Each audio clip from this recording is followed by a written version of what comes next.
Today I'm making a biryani.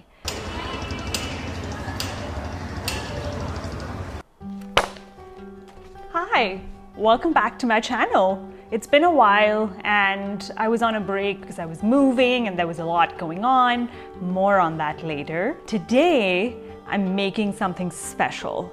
And I love having a special project on the weekend, something elaborate that I want to cook that I don't have time for on weeknights. So today I'm making a biryani. There's something about a biryani that makes a normal day seem special. It calls for a celebration of life, love, eating together.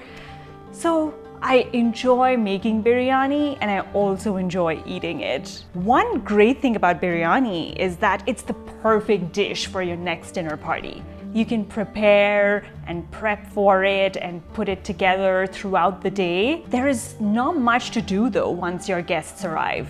It's ready, it's hot, and all you need to do is open up that lid and serve it with all the different condiments that go with it. It maximizes the amount of time that you can spend with your guests when they're at your house.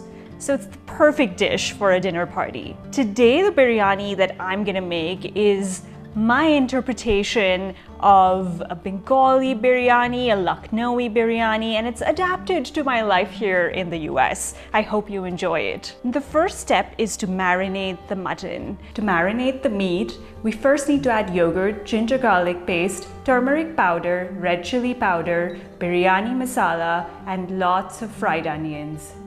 Ideally, you would marinate it overnight, but I marinated it for a couple of hours just because I couldn't get around to it last night. Two things to remember: don't use too much yogurt because that's going to result in a very thin sauce and it's not going to be the right consistency for a biryani. And then the second thing is that I'm using pre-made biryani masala that I got from a small shop in Jaipur. However, I can teach you how to make your own biryani masala if you want to learn. Let me know in the comments. The second step is to cook the meat. So I cook this in a combination of ghee and the oil that I use to fry the onions so that I get that onion flavor into the meat as well. The first step is to add the whole garam masala or the whole spices, and then you can add in some more chopped onions and ginger garlic paste and saute that for a bit before adding in the marinated meat. Once the marinated meat is added, then at high heat, stir it for a few minutes so that the meat gets some color on it and you can see some oil separation starting to happen. Now, I'm going to add some more red chili powder, some biryani masala, and I'm going to season it.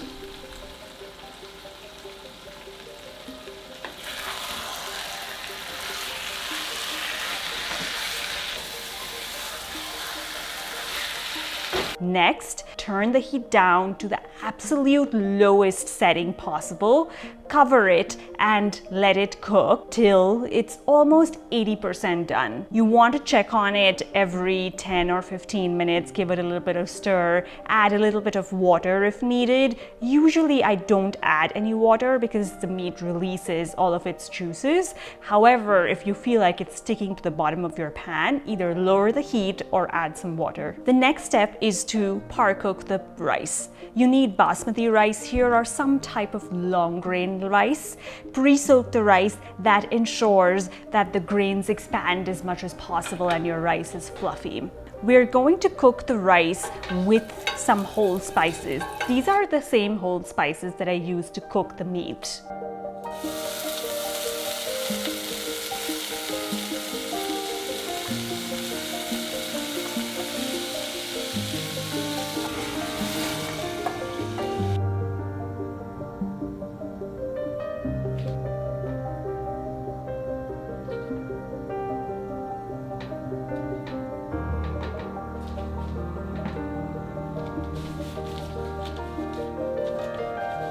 You don't want to cook it fully. You want to get it up to like 80% cooked and then leave it.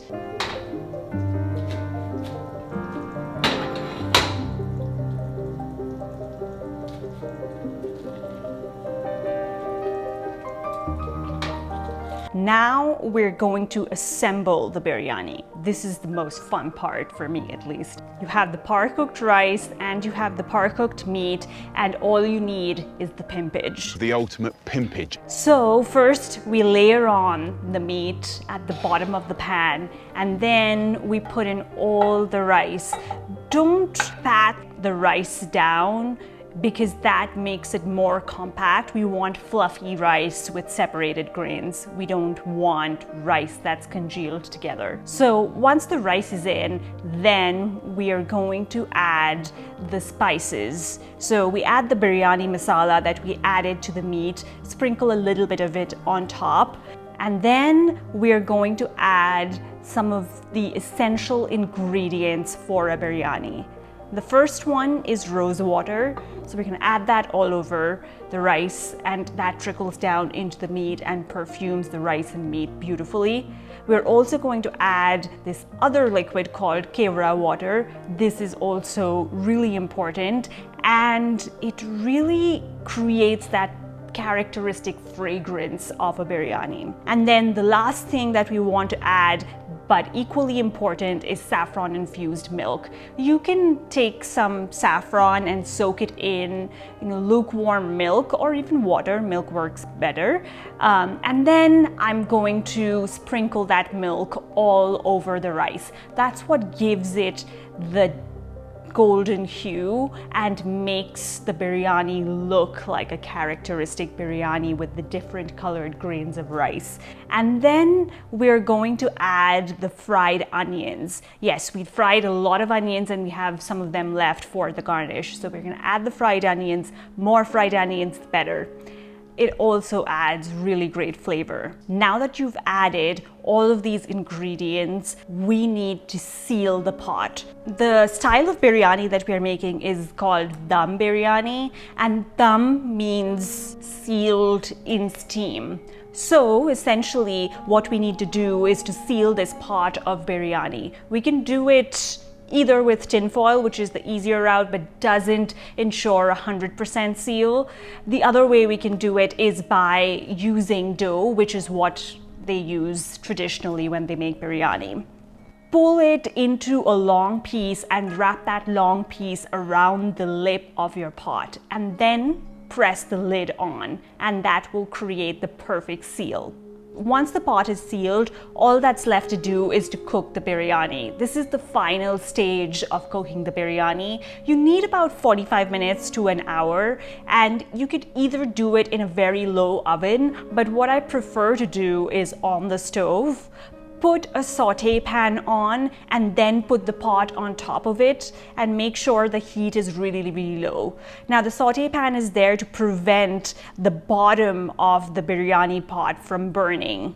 So ensure you use that. It really helps and it really prevents any sticking. Once it's cooked on a low setting for 45 minutes, you have to let it rest for some of that flavor to get reabsorbed into the rice and meat. So let it rest for about 15 to 20 minutes at least. And now for the most exciting part. The biryani is ready. We're going to open it up, serve it out, and try it. Let's do it.